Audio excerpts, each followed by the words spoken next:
What's up guys, welcome to the channel and thanks for joining me for what is going to be a review of a relatively new brush set from Real Techniques. It is their 3-in-1 adjustable brush set.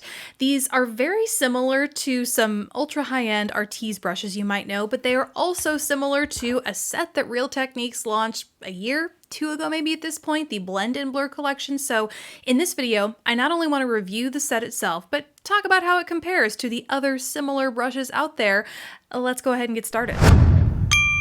So you can pick the set up at Ulta, that is where I got mine, and it goes for $24.99, basically 25 bucks, and with it you get this case, as well as 3 different brushes, kind of. Basically, it turns into 3 brushes, but the unique thing about this set is that you get 3 brush heads and 1 brush handle. Because what you're supposed to do is be able to pop any of these heads on and interchange them so that you have basically 3 brushes in one set. Plus, I'll show you up close here so you can really get a good idea of what I'm talking about, but there are little angles here on the head of this, as well as a magnet to make sure the brush heads stay attached to this, but those angles allow you to lock these brushes in various orientations on this guy. So, you could definitely go with the traditional upright so it looks like an Artis or a Blend and Blur brush.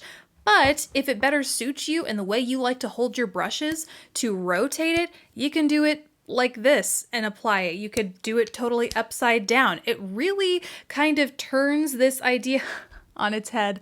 I didn't even plan to do that. That's an awful pun, but it literally does. I mean, you can really just turn these every which way you want, and that to me makes it really unique. And unlike even, the most high-end luxury versions of these things. Now, one concern I had with these, because they are so affordable, is that they might actually be cheap in quality, that having these interchangeable parts might make, this wear away faster, weaken the magnet, make it so that after just a few uses, something about these doesn't work, such that I won't be able to get like all the usages out of it that I should or want to.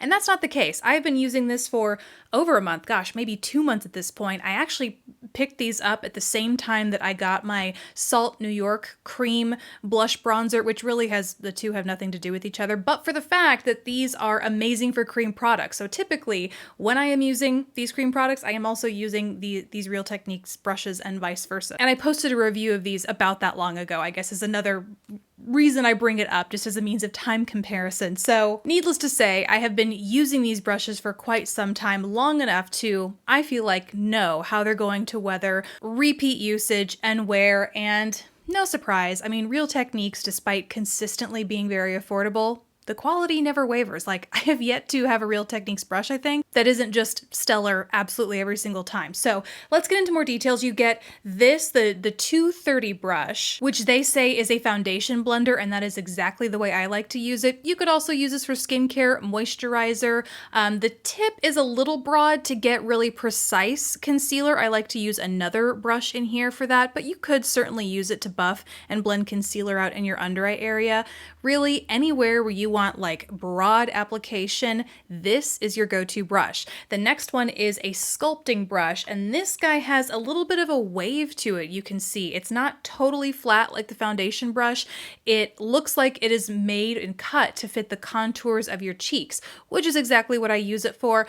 Although I have to say, I'm not convinced this shape does anything special for me in the way of like helping me apply my contour or even blush more precisely, because I do use it for that too, but it still works really well, so no complaints there. Then the last brush they have is the highlighting blender, and this is a little guy. This I use to contour my nose today. It's not something that I normally do in general in my makeup routine, but I wanted to show you just how it fits in that sort of, if you like to contour your nose regularly, it works really well for that. It also is, like it suggests, good for applying precise highlight on your cheekbones, even in your brow bone. It's a nice, relatively thin shape so that you can get on the surface of your eye without getting product everywhere if you don't want to. And this is actually what I use to blend out my concealer, because it can really get all up in there, as well as prime your eye if you want it to. I mean, this is an all-around good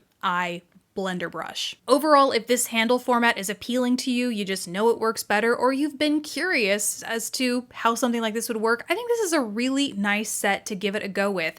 Better, in fact, and this is a good time to segue into the next part of the video, better than the Blend and Blur collection. This, oh, I said this in my original review of these, they are clunky and heavy. By comparison, the handle of these is super lightweight, like very, it's probably what also led me to think that it might be a cheaper, less durable construction because the brush handle is so lightweight. Because compared to this, oh, this is like holding air. These are so heavy and it makes them kind of cumbersome to use. It doesn't make them necessarily storage or travel friendly if you plan on doing much of that. These are just, I found these to be very awkward and cumbersome to use. So if you want, and I think they only sell these individually and they're overall more expensive per brush. So again, if you're wanting to try some of these paddle brush formats and you don't want to splurge on an Artis, you don't even want to splurge on these because they are, you know, comparatively more expensive than other things out there, I would go try these. Compared to Artis, they certainly get the job done in a very similar way. I would say, you know, they're not identical. The composition of the brush themselves are different. They're weighted differently. I think the Artis are a little bit more well balanced between the bristles and the handle, unlike this guy where it's just like all the weight is up here. You know, there are things like that that definitely make Artis a true luxury brand.